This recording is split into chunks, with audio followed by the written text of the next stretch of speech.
Cette émission est produite grâce à Témisco. Située à Notre-Dame-du-Nord, cette entreprise se spécialise dans la fabrication et le développement de semi-remorques de tout genre. Au fil des années, Témisco a su se démarquer de la concurrence en devenant une référence nord-américaine de premier plan dans la conception spécialisée et innovatrice de semi-remorques. La force de Témisco a toujours été de savoir s'adapter à un marché en mouvement constant. Témisco a choisi de travailler directement avec ses clients et d'être à l'écoute de leurs besoins. Ces dernières réalisations, équipements pour le transport de tours et de pales d'éoliennes, des fardiers conçus pour une charge de 70 tonnes jusqu'à 100 tonnes, des remorques à courroie conçues pour le transport de minerais, pierres, sable, asphalte et autres. Témisco adresse ses remerciements les plus sincères à tous ses collaborateurs. Merci à tous nos employés, merci à tous nos clients, merci à tous nos fournisseurs. Merci à tous ceux et celles qui, de près ou de loin, ont participé au succès de Témisco. Témisco, à la mesure de vos besoins. Cette semaine, à Infotémis, on découvre les pouvoirs des aliments dans le cadre du mois de la nutrition, concours de logo pour le Club nautique Témis, une comédie cinglante pour les 25 ans du Théâtre de la Loutre, compte-rendu des activités témiscamiennes de la Journée internationale de la femme et reportages sur la fin de saison des Pirates de Ville-Marie.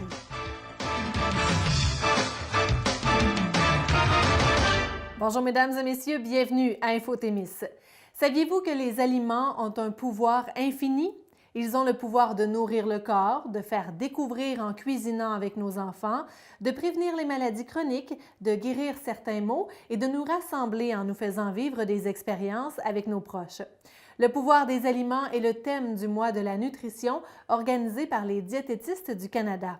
D'ailleurs, le 14 mars 2018 marque la 9e journée des diététistes au Canada. Cette journée met la profession à l'avant-scène et nous rappelle que les diététistes sont le choix de confiance pour des conseils fiables sur l'alimentation et la nutrition qui changeront la vie des gens.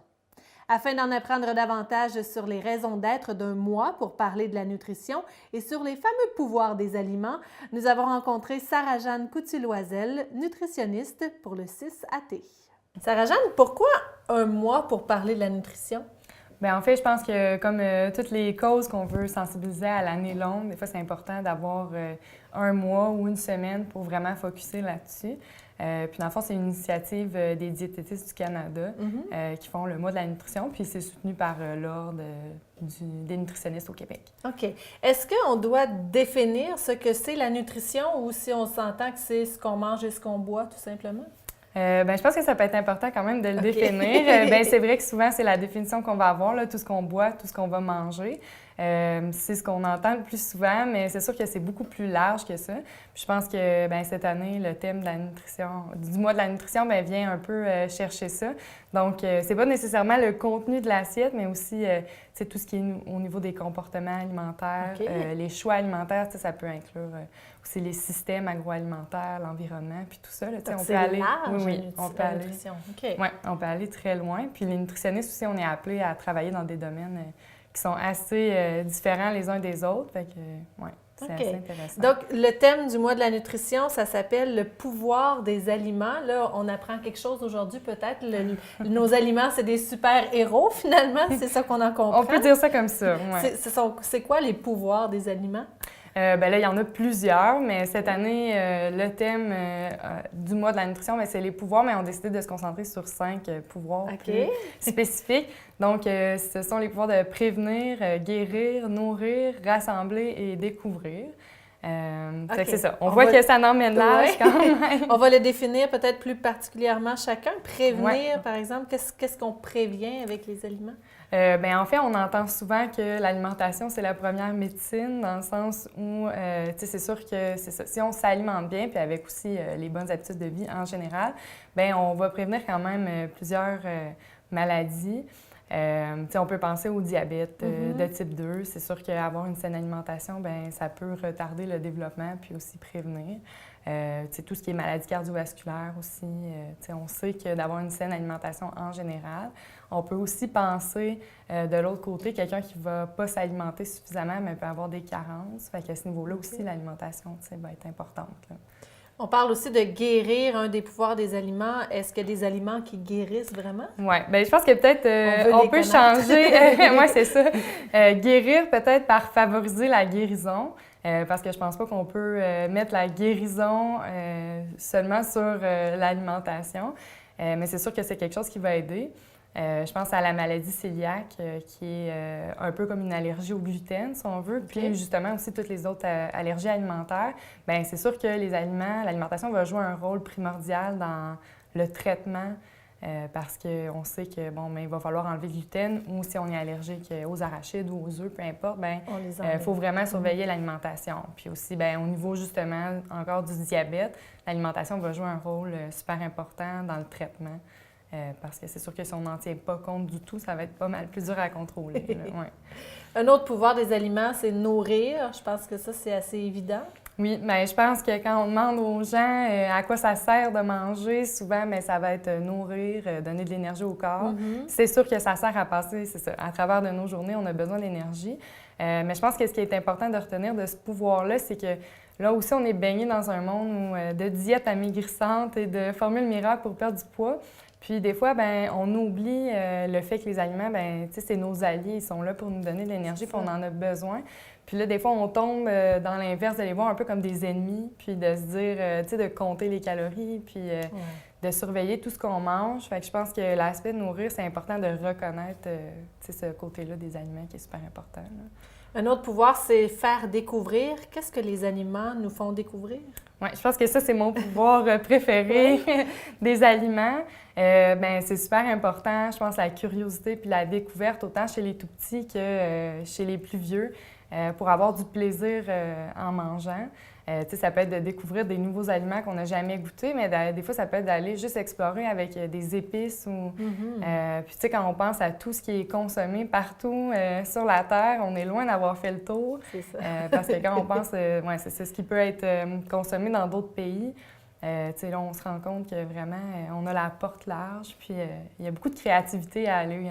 Donc, ça n'a pas besoin d'être toujours steak, blé d'Inde, patate. On peut non, aller ailleurs. c'est ça. Puis je pense que quand on a le goût de peut-être s'en aller vers des habitudes alimentaires un peu meilleures, ben je pense que la découverte et la curiosité est super importante pour garder le plaisir, justement. Ouais. Un autre pouvoir aussi pour les aliments, c'est rassembler.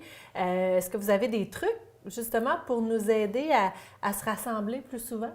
Bien, tu sais, c'est sûr que le pouvoir de rassembler, c'est super important. Souvent, c'est quand même quelque chose qu'on va faire d'emblée. C'est quand même naturel quand on va revoir de la famille, des amis, de se rassembler, de partager un bon repas. C'est ça, c'est le pouvoir de rassembler aussi, beaucoup de partager.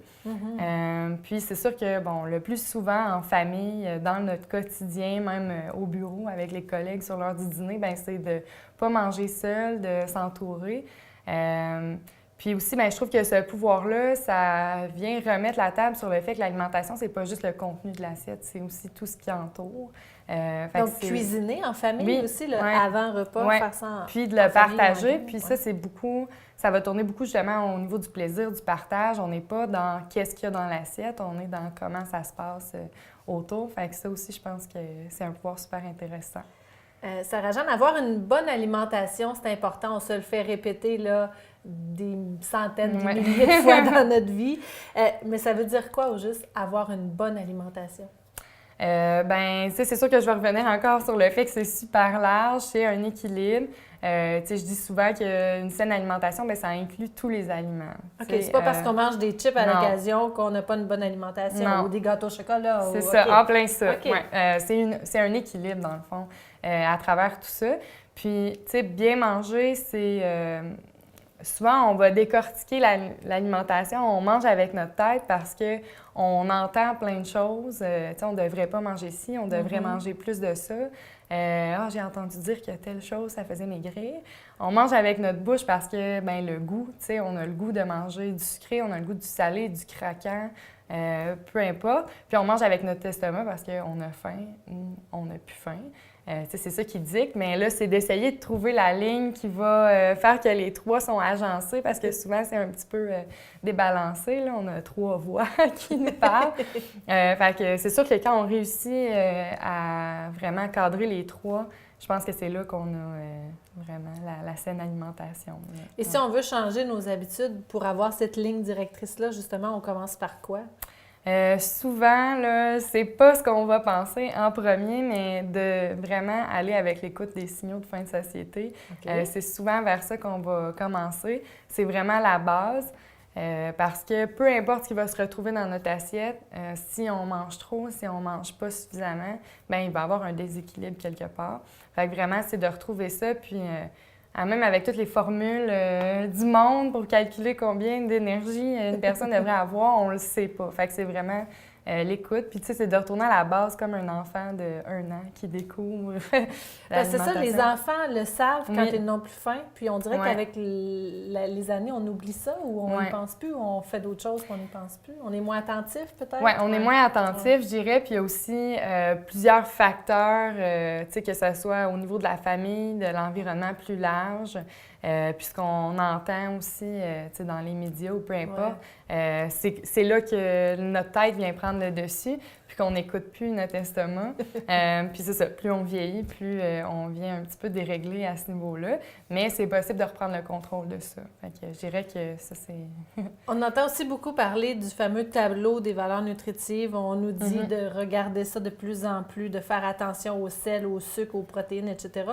Comment on fait pour s'y retrouver là-dedans avec le tableau? Ouais. C'est vrai que c'est quand même pas évident de s'y retrouver. Là, ce qui est intéressant, c'est que Santé Canada est en train de travailler pour un étiquetage à l'avant des emballages. Okay. Enfin, il devrait y avoir un logo où c'est indiqué si l'aliment contient trop de sucre, de sel ou de gras.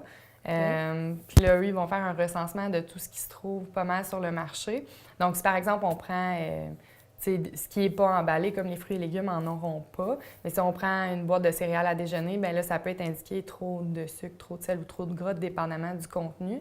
Quand on dit trop, c'est par rapport à ce que Santé Canada suggère. Ça va définir. Souvent, ça tourne autour de plus de 15 de la valeur quotidienne recommandée. Là. Sinon, bon, c'est sûr que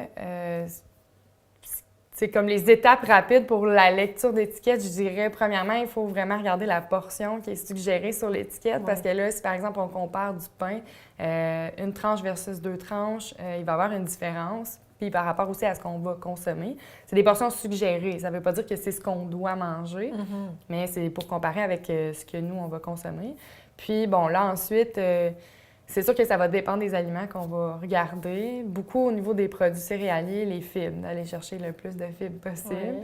Puis, bon, sinon, peut-être faire attention, les types de gras, les trans, les saturés qui sont peut-être moins intéressants. Puis le sucre. Mais là encore, là, c'est ça, ça dépend d'un aliment à l'autre, fait que c'est un peu difficile de donner des règles générales. Souvent, on va entendre qu'en bas de 5, c'est peu. Donc, pour ce qu'on veut avoir dans l'alimentation, comme des fibres, ou peut-être des protéines. En bas de 5, c'est pas beaucoup. Fait qu'on veut aller plus haut. Mais pour ce qui est du sel ou des choses qu'on veut en moins grande quantité, bien, en bas de 5, c'est positif. C'est mieux, OK. Puis l'autre chiffre, c'est 15. Fait que plus haut de 15, les fibres, on est content, mais plus haut de 15, le sodium, par exemple. Là, c'est pas une bonne chose. C'est ça. Fait que c'est un petit repère. On peut s'informer sur Internet aussi de ça, parce que c'est certain que là, en quelques minutes, on ne peut pas faire le tour, comme vous disiez, mais il y a des guides pour nous aider aussi sur Internet? Oui, bien, Santé Canada, on a une fiche qui est disponible sur Internet justement pour la lecture d'étiquettes. C'est sûr que là, vite comme ça, c'est un petit peu difficile de donner des références parce que sur Internet, on peut trouver tout. Aussi, oui. Mais avec Santé Canada, on ne se trompe pas, tout simplement. Oui. OK. Et la question qui tue, tiens, en terminant, on se demande tous et toutes qu'est-ce qu'on mange pour souper, qu'est-ce qu'on mange pour dîner. C'est vraiment une question qui revient à tous les jours. Est-ce que vous avez des trucs pour nous aider justement à planifier nos menus, à varier tout ça aussi pour que ce soit plaisant? Parce que c'est ça, le nerf de la guerre aussi, il faut que ce soit plaisant, tout ça. Ça, j'aimerais bien ça qu'il y ait un miracle pour ça, moi aussi. Mais bon, tout est dans l'organisation, dans la planification. Là. C'est sûr que, bon, des fois, c'est pas toujours ça qu'on veut entendre. Là. Mais c'est ça, vraiment souvent de se planifier peut-être la semaine en avance. Une semaine à l'avance? Oui, c'est ça. Okay. De définir c'est quoi les repas qu'on veut manger. Est-ce que ça va être des restants? Sinon, c'est quoi nos dîners?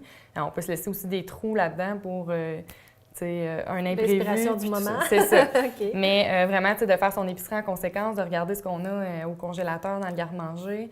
C'est aussi une habitude à prendre au niveau du gaspillage, puis tout ça.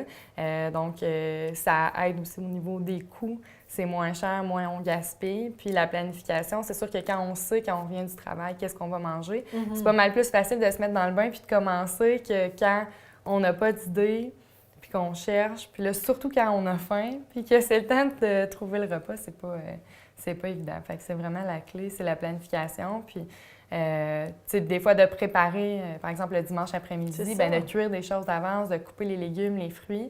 C'est quelque chose qu'on entend souvent, mais ça reste la clé. C'est la base. Sarah-Jeanne Coutu-Loisel, nutritionniste au CSAT. Merci beaucoup. Ça me fait plaisir. Le Club nautique Témis souhaite se doter d'un logo qui sera représenté la marina de Notre-Dame-du-Nord. Les citoyens et citoyennes du Témiscamingue, petits et grands, sont invités à participer au concours Un logo à l'image de notre marina. Des prix seront offerts et la date limite pour participer est le 30 mars. Pour en savoir plus, nous avons reçu en entrevue le président du Club nautique Témis, M. Ronald Parisien. Le Club nautique Témis, c'est un OSBL. Ça fait des années, depuis les années 70 que ça existe. Et puis, ça avait tombé à l'eau, comme, c'était mort depuis plusieurs années. Et puis, depuis, je te dirais, 4-5 ans que des gens du village ont commencé à s'intéresser, à remettre ça en branle, à reprendre la gouverne, autrement dit, à remettre ça à flot.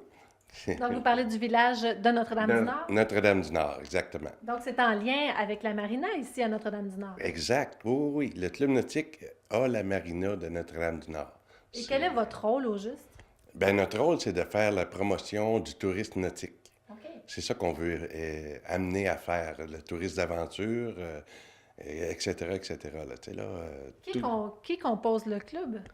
Le club est composé présentement, on est 6 membres au conseil d'administration, moi qui est président, France Gignac qui est la secrétaire trésorière, Jacques Viennot, Nicolas Royer, Guillaume Bergeron et Nico Gervais.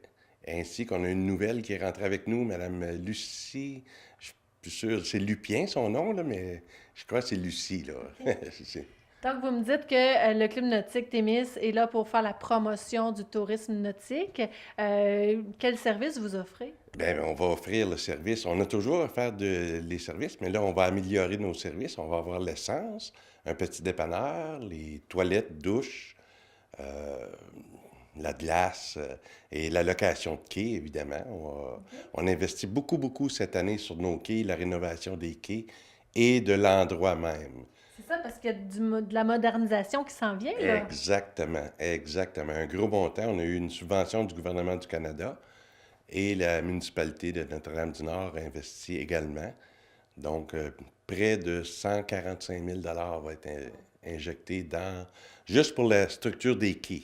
Okay. Cette année. On va commencer comme ça avec la structure des quais.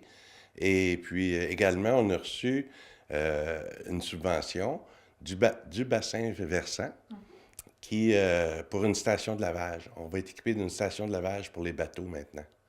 Donc, il va être obligatoire de laver son bateau avant de faire la mise à l'eau. Il y a un nouveau système de balises aussi qui est en route? Oui, ça c'est avec les quais, là, il va y avoir des bouées neuves qui vont être éclairantes à présent. Et puis, on va installer également un radeau à l'entrée des bouées du Chenail, où ce qui va être balisé. On va installer un radeau avec des annonces, où on va annoncer nos commerces ici, là, à Notre-Dame-du-Nord, les restaurants, etc. Donc, si je comprends bien, vous êtes un CA de bénévoles, mais il y aura aussi création d'emplois? Possiblement. Okay. Écoute, c'est un projet à venir. Oui, on aimerait bien qu'on soit capable d'être autosuffisant afin d'engager une personne à temps complet. Présentement, cet été, on a des étudiants. On va avoir des étudiants, mais on aimerait bien avoir une personne qui va être là tout le temps, là, autrement dit. Donc, avez-vous vous intéresser pour les étudiants cet été? Oui. Donc, puisqu'il y a plein de modernisations qui s'en viennent comme ça, vous organisez un concours de logo. Ça s'appelle un logo à l'image de notre marina. Qu'est-ce que c'est au juste le concours? Bien, le concours, ça s'adresse aux gens du Témiscamingue et de Notre-Dame-du-Nord et à tous les élèves du primaire et secondaire du Témiscamingue. Et puis, c'est un logo, on veut avoir une nouvelle image, étant donné qu'on rénove beaucoup, qu'on repart à neuf, autrement dit. Donc, on va avoir une image qui va représenter notre marina, notre club, la municipalité, la région du Témiscamingue également. Il peut y avoir de la couleur aussi? Absolument, OK. absolument. Comment on peut participer? On participe via, on fait un dessin sur une feuille 8,5-11, et puis on met les couleurs avec la représentation du lac, de la marina, des bateaux. Écoute, il y a tellement d'idées possibles et imaginables.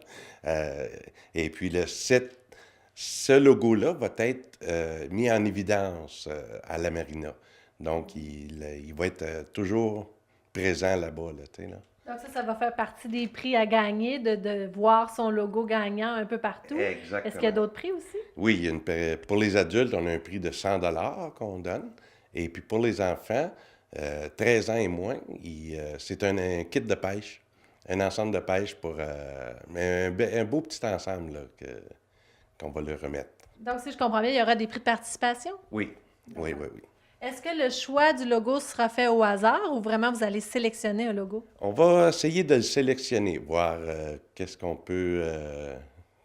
Si on a plusieurs choix, là, on fera peut-être un tirage au sort, mais on va essayer de sélectionner un logo à notre goût, là, tiens. Ce que je trouve intéressant aussi, c'est de voir la vision, par exemple, d'un enfant du primaire par rapport à un adulte dans la soixantaine, par exemple. Ça va être très différent. Oui, absolument, absolument, c'est sûr.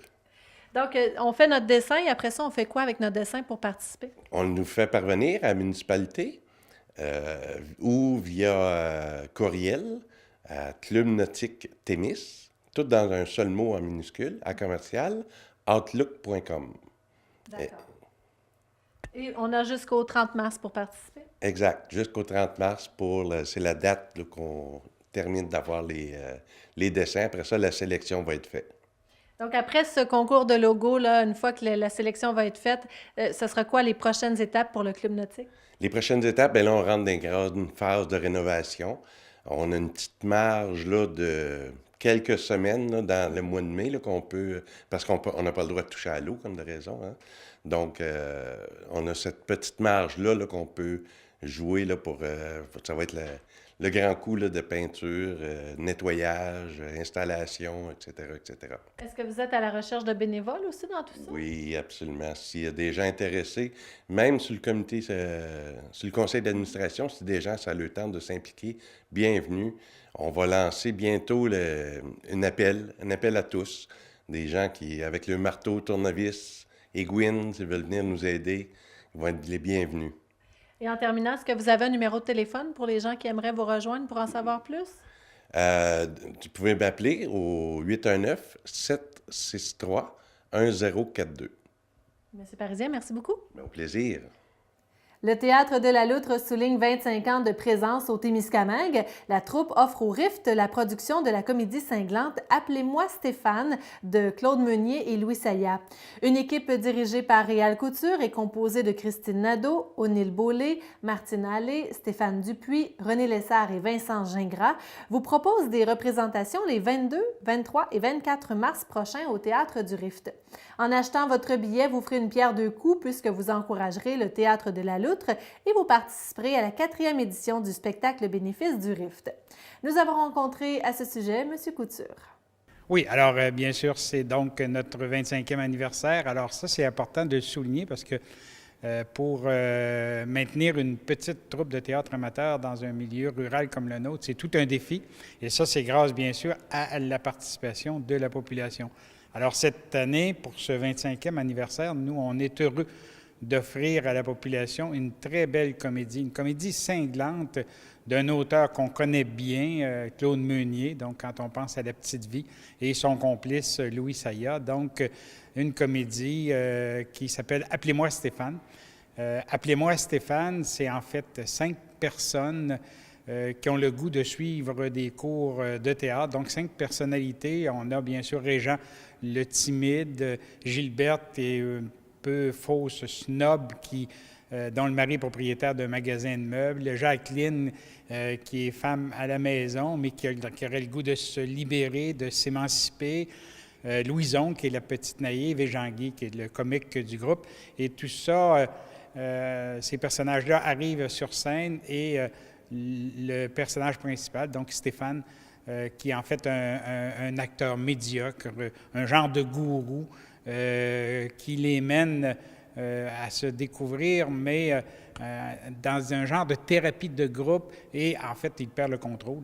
Alors, c'est pathétique à un moment donné, à certains niveaux, de voir aller ça, mais en même temps, c'est l'écriture de Meunier, donc bien sûr, c'est très comique comme situation, mais en même temps, ça porte à réflexion aussi. Donc, une très, très belle comédie qui met en scène des anciennes de la lutte. On pense à Christine Nadeau, Martine Hallé, René Lessard, O'Neill Beaulé, Stéphane Dupuis, et on essaie toujours d'avoir quelqu'un de la relève, et cette année, c'est Vincent Gingras qui se joint au groupe. Donc, une belle équipe, une belle dynamique, et actuellement, on est dans la finale là, des répétitions, des enchaînements, avant d'offrir ce spectacle-là, bien sûr, les 22, 23 et 24 mars prochains du côté du Théâtre du Rift. Pouvez-vous m'expliquer un peu brièvement l'historique de la troupe de théâtre? Oui, alors le Théâtre de la lutte est né en 1993. Bon, c'était suite à une prestation qu'on avait faite d'un Molière qui s'appelait « Le médecin malgré lui ». Et on avait été jouer cette production-là dans un festival international à Victoriaville. On avait remporté le 3e prix. Alors, ça avait donné le goût plutôt à ces passionnés de théâtre de créer une troupe de théâtre. Et c'est là qu'est né à ce moment-là, en 1993, le Théâtre de la lutte, avec la première production qui était « Je veux voir Miuzov ». Et depuis ce temps-là, donc, on a réalisé 22 productions, donc des années, des fois, où il y avait une production pour 1 an et demi. On sait que Les Nonnes, la comédie musicale, a joué aussi à plusieurs reprises. Donc, 22 productions, beaucoup de productions de théâtre québécois.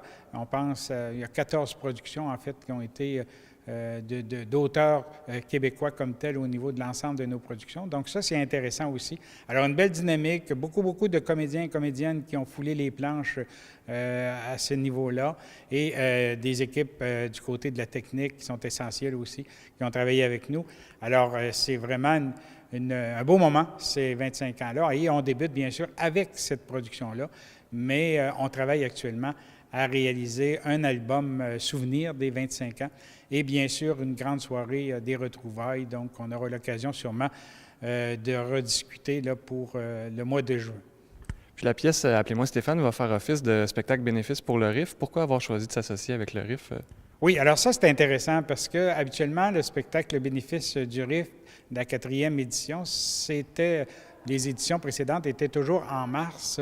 Et nous, on voulait, pour le 25e, produire aussi en mars. Alors, on s'est dit, pourquoi ne pas se placer en partenariat avec le RIF? Et le conseil d'administration de la lutte a accepté de partager ces bénéfices avec le RIF. Donc, c'est pour ça qu'on dit aux gens, c'est une pierre deux coups. Hein?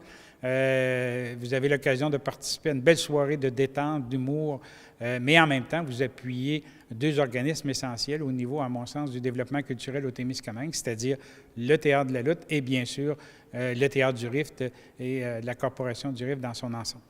Parfait. Puis vous préparez aussi une pièce pour l'automne. Est-ce que vous pouvez nous dire des scoops à ce sujet-là? C'est pas encore déterminé. Il y a une équipe qui est en train de se former.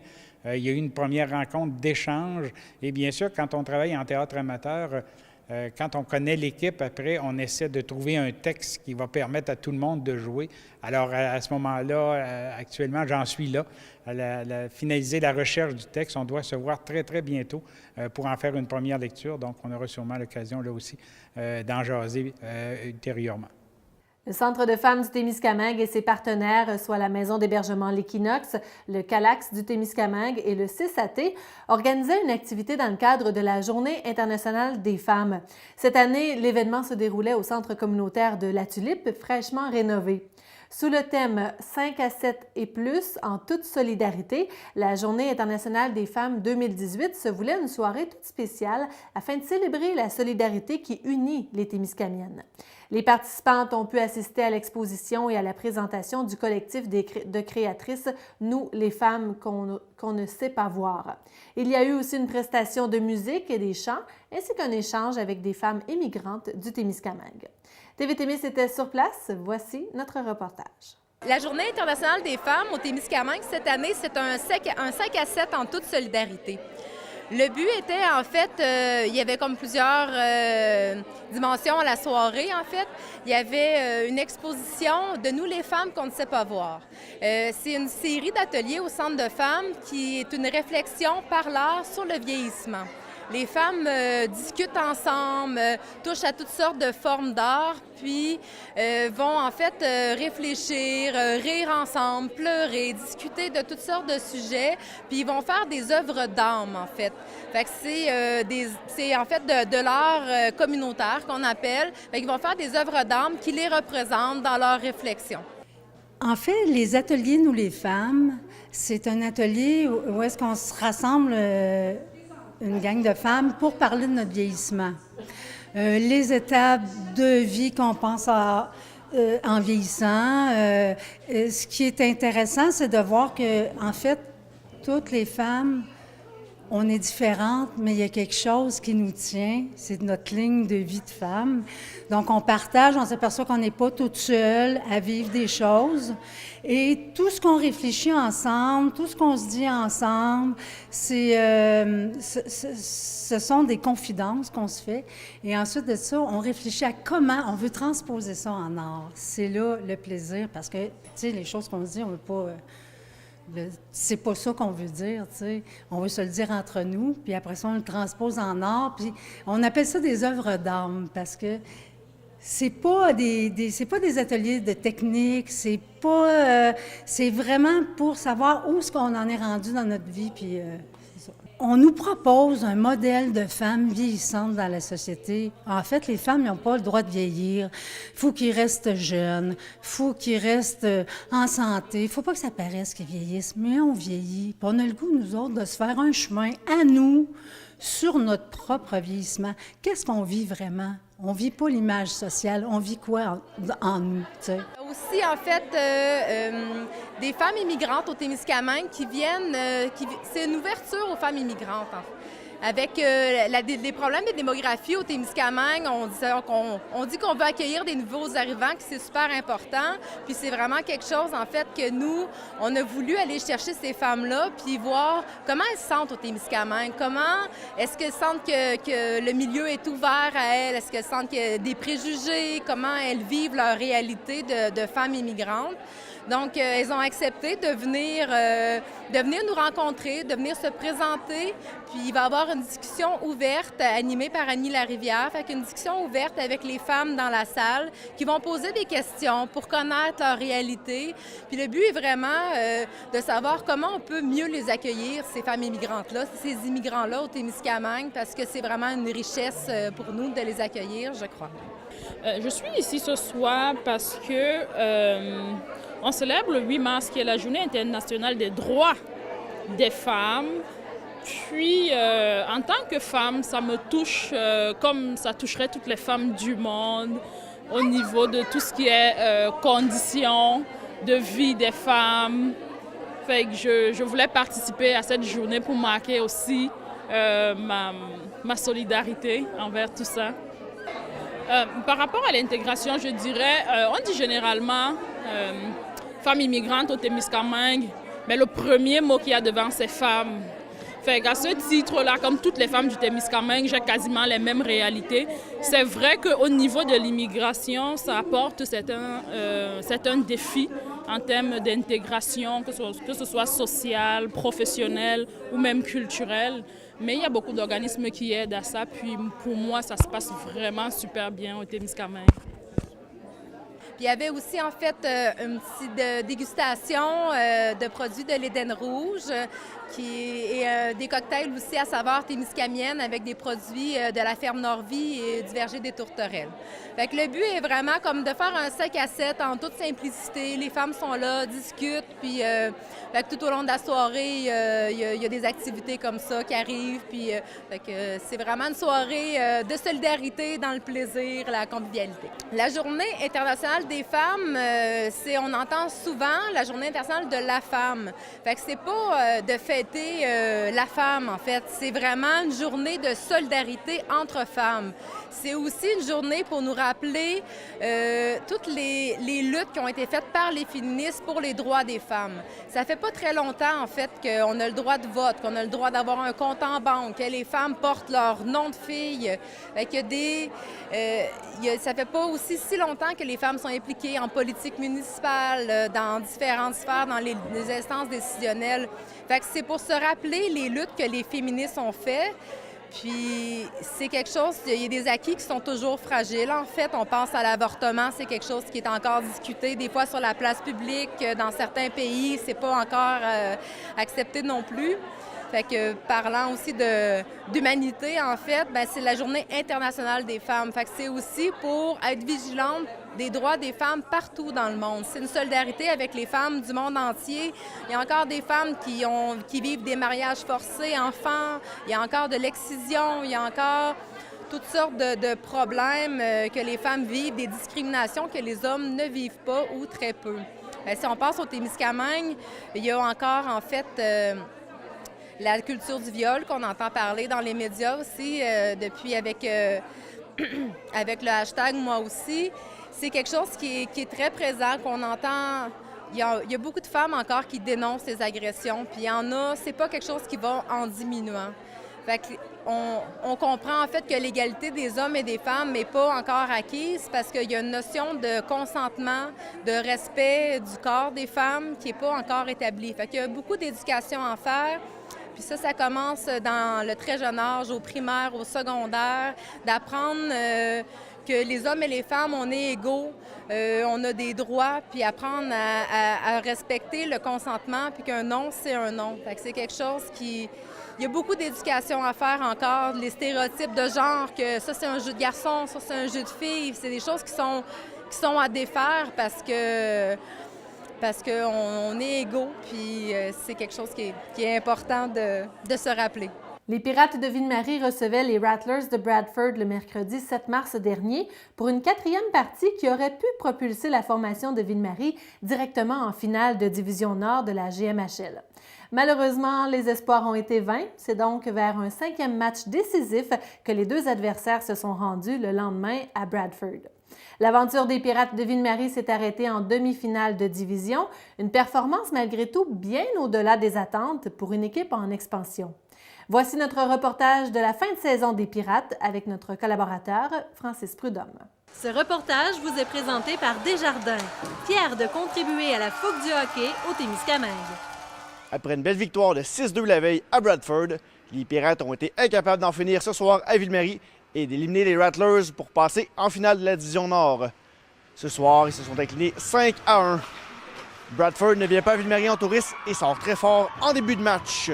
Après 2 périodes de jeu, ils mèneront 5-0 sur les Pirates.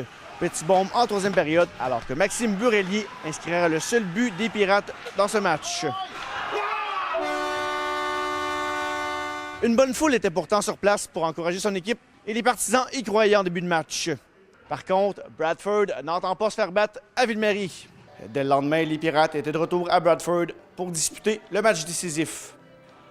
Malheureusement, défaite crève-cœur de 2-1 qui met fin au beau parcours des Pirates à leur saison inaugurale. Toutefois, les joueurs n'ont pas abaissé la tête. Ils ont fait preuve de combativité et de détermination jusqu'à la toute fin. C'est sûr que ça fait mal, mais je te dirais que les gars ont travaillé très fort parce qu'ils voulaient cette victoire-là. Surtout contre Bradford. On aurait aimé ça, les battre. On a un petit quelque chose contre eux autres. Là. Mais qu'est-ce que tu veux? Les gars ont travaillé fort. C'est sur la glace, ça se joue. On s'est rendu en prolongation. Malheureusement, ça prend une équipe qui gagne, puis ça n'a pas été nous. Qu'est-ce que vous retenez de cette première saison-là des Pirates? Beaucoup de choses qu'on retient. On retient, l'enthousiasme de la population, de la foule qui nous ont supportés tout au long de la saison, c'est incroyable. 2, l'atmosphère qu'il y avait dans cette chambre-là, les joueurs, il s'est créé une chimie incroyable. C'était une famille, c'était pas une équipe de hockey, c'était une famille en dehors, sur la patinoire, dans la chambre. C'est incroyable comment les joueurs se tenaient, même quand on a repêché un joueur ou deux à la fin. Le petit Givens, là, il se sent chez eux, là, il pleure pratiquement de partir. Il voudrait jouer encore, même s'il ne peut plus là, à cause de l'âge. Mais c'est surtout ces deux choses-là, je retiens. Les joueurs, l'effort qu'ils ont mis, leur talent, et puis les partisans qui sont là. Puis évidemment, bien, tous les bénévoles qu'on a eus, les commanditaires qui nous ont supportés, c'était incroyable. Tout le monde a travaillé fort, puis c'est pour ça qu'on a eu du succès aussi cette année-là. C'est peut-être un peu tôt, mais est-ce qu'on peut s'attendre au même genre d'équipe l'an prochain? Vous pensez que la plupart des joueurs seront de retour? Bien, je pense qu'il y a beaucoup de joueurs qui vont revenir justement à cause de l'énergie qu'il y a dans cette chambre-là. Pratiquement assurément, notre entraîneur Alain Messier va revenir, qui joue un rôle important aussi dans la chimie de cette équipe-là, là, et puis qui a permis de développer l'équipe, de développer un système de jeu. Et puis, je pense que les joueurs l'apprécient tous, puis les propriétaires actionnaires, et puis même les partisans, puis même toi, tu l'apprécies, je suis certain. Tout au long de la série, les partisans des Pirates se sont réunis au Barbe-Brou de Ville-Marie pour suivre en direct les performances de leurs joueurs préférés. À certains moments, plus de 50 partisans étaient sur place. Une ambiance du tonnerre.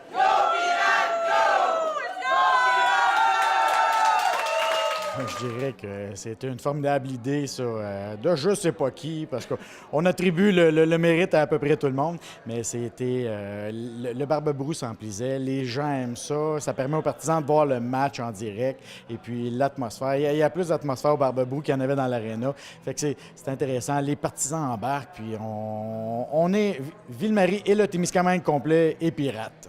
C'est donc une saison mémorable que les partisans des Pirates ne sont pas prêts d'oublier. Desjardins est fier de vous avoir présenté ce reportage des Pirates de Ville-Marie.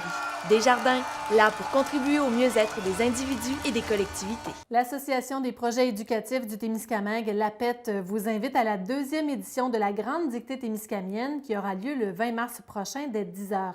La Grande Dictée témiscamienne est mise en place en collaboration avec le Comité local en persévérance scolaire ainsi que la Maison des jeunes du Témiscamingue.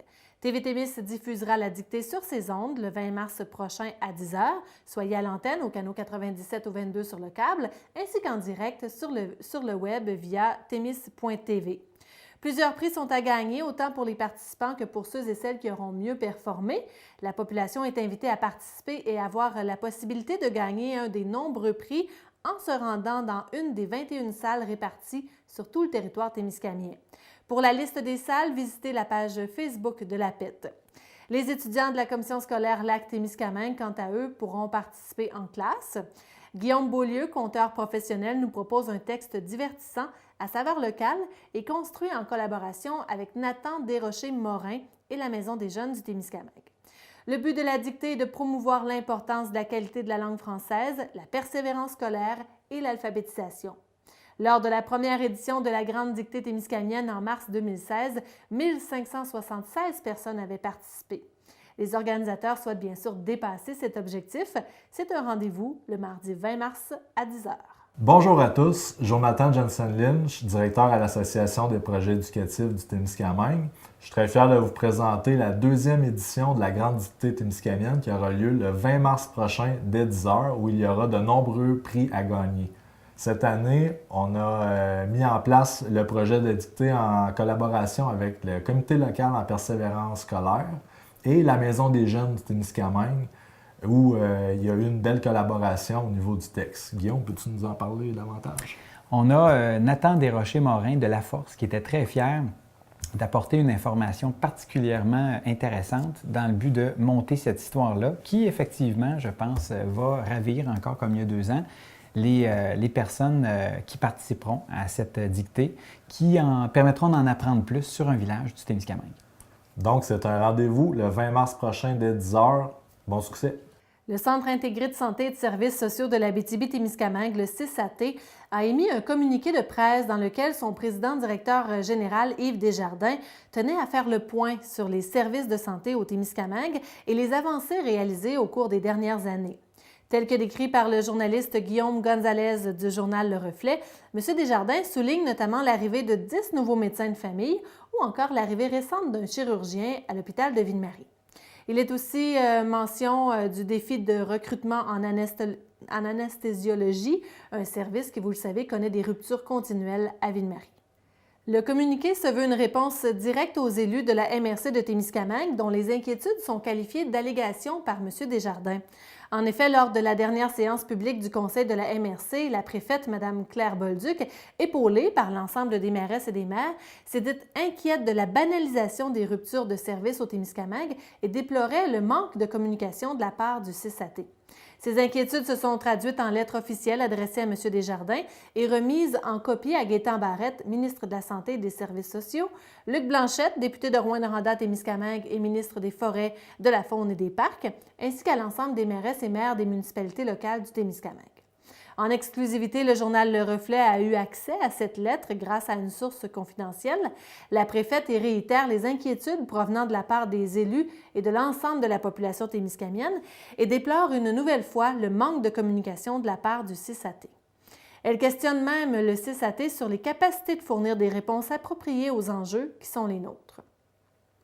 À la suite de l'envoi de cette lettre, une réunion téléphonique a eu lieu entre M. Desjardins et Mme Bolduc, mais cette dernière dénonce un dialogue de sourds entre les deux parties.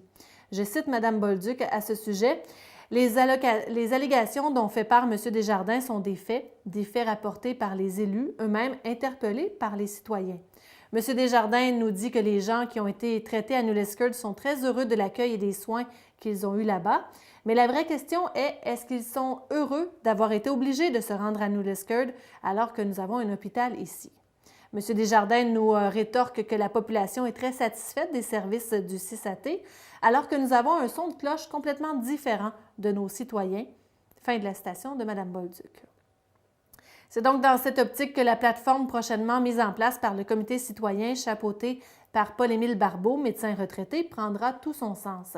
Elle permettra de noter et documenter les problématiques rencontrées au CISAT. Pour conclure, Mme Bolduc souhaite être optimiste sur les promesses annoncées, mais se garde tout de même une réserve. Je la cite à nouveau. Cela fait 15 ans qu'on nous annonce les rénovations de l'hôpital et tout un autre paquet d'éléments qui sont supposés améliorer les soins de santé. On jugera l'arbre à ses fruits. Fin de la citation de Mme Bolduc. Parmi les 21 établissements de santé recensés par Radio-Canada, le Centre intégré de santé et de services sociaux de l'Abitibi-Témiscamingue compte l'un des plus faibles taux d'assurance salaire chez ses cadres. Tel que décrit par la journaliste Karine Matteux, dans la plupart des CIS du Québec, les congés de maladie des patrons sont à la hausse depuis la grande restructuration du réseau par le ministre de la Santé, Gaétan Barrette. Le CIS de la région, lui, semble avoir été moins touché par la réforme. Le taux d'assurance salaire était de 3,23 % en 2013-14, légèrement en baisse à 3,13 % en 2016-2017 et à 3,65 % pour 2017-2018. La directrice des ressources humaines, des communications et des affaires juridiques au CISAT, Isabelle Benoît, a précisé que la restructuration n'est pas le défi principal qui touche les gestionnaires de la région, mais bien la pénurie de main-d'œuvre. En mars 2015, avant la restructuration du ministre Barrette, il y avait 290 postes de gestionnaires au CIS de l'Abitibi-Témiscamingue. Depuis, une quarantaine de postes ont été abolis. L'écart salarial entre les hommes et les femmes demeure important en Abitibi-Témiscamingue. Selon l'analyse de l'Observatoire de l'Abitibi-Témiscamingue, en 2017, la rémunération horaire des femmes s'élevait à plus de 22 $, alors qu'elle se situe à plus de 26 $ chez les hommes. Tel que décrit par le journaliste Jocelyn Corbeil, l'écart est donc de 4 $ entre l'homme et les femmes dans la région. L'agente de recherche de l'Observatoire de l'Abitibi-Témiscamingue, Mariella Coligny, a expliqué que l'écart est encore très grand, surtout en Abitibi-Témiscamingue. C'est la deuxième région dans l'ensemble du Québec à avoir un écart très grand au niveau du salaire horaire. Elle ajoute qu'on peut probablement l'expliquer avec la réalité des mines où l'on retrouve des salaires très élevés. L'Observatoire de l'Abitibi-Témiscamingue s'est par ailleurs intéressé au transport, plus spécifiquement pour se rendre au travail. La majorité de la main-d'œuvre de la région se rend au travail en moins de 15 minutes, selon les données compilées par l'Observatoire.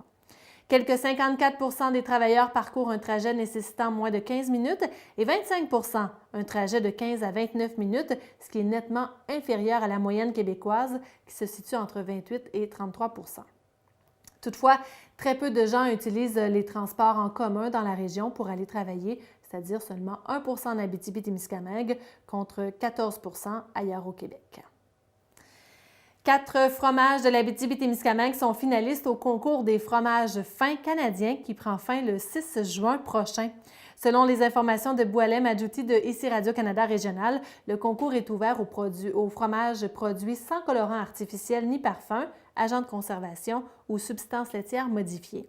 La compétition permettra de sélectionner les meilleurs fromages artisanaux au Canada.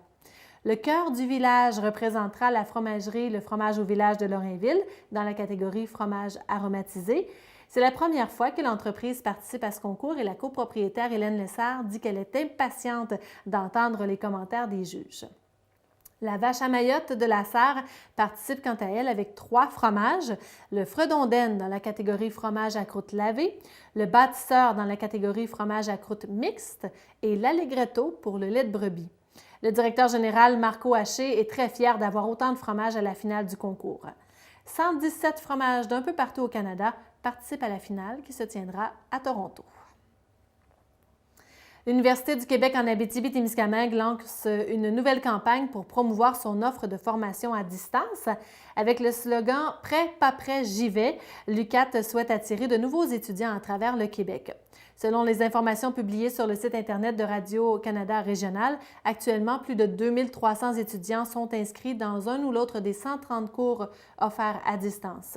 L'UQAT estime que la formation à distance répond aux besoins d'accessibilité et de flexibilité des étudiants, tout en leur offrant une expérience personnalisée. La majorité des cours sont filmés dans de vraies salles de classe. Ainsi, les étudiants entendent les questions qui sont posées et vivent la dynamique de groupe. Les organisateurs du défi 117 I Am Gold souhaitent fracasser le $1 million amassé pour le comité de soutien à la pédiatrie de l'Abitibi-Témiscamingue pour souligner le 10e anniversaire de l'événement. C'est le 9 juin prochain qu'aura lieu cette activité de course à pied. Selon les informations recueillies par le journaliste Jocelyn Corbeil de ici Radio-Canada, depuis ses débuts, le défi 117 I Am Gold a ramassé plus de 850 000 $ pour le comité de soutien à la pédiatrie de la région. Le cofondateur du défi 117 I Am Gold, Yann Clermont, est d'avis qu'on peut s'attendre à une édition riche en émotions avec beaucoup de souvenirs des années passées qui vont être relatés. Les participants peuvent réserver en ligne leur tronçon de 10 km ou encore une place en équipe. Si vous voulez plus de détails, visitez le www.defiamgold.org. Et voilà ce qui conclut déjà InfoTémis pour cette semaine. Merci beaucoup d'avoir été avec nous. Et au nom de toute l'équipe, je vous invite à visiter notre site web témis.tv pour avoir tous les détails sur notre programmation. N'oubliez pas aussi notre télébingo hebdomadaire, c'est tous les mercredis à 18h. Tous les détails se retrouvent sur notre site Internet ou encore sur notre page Facebook. À bientôt!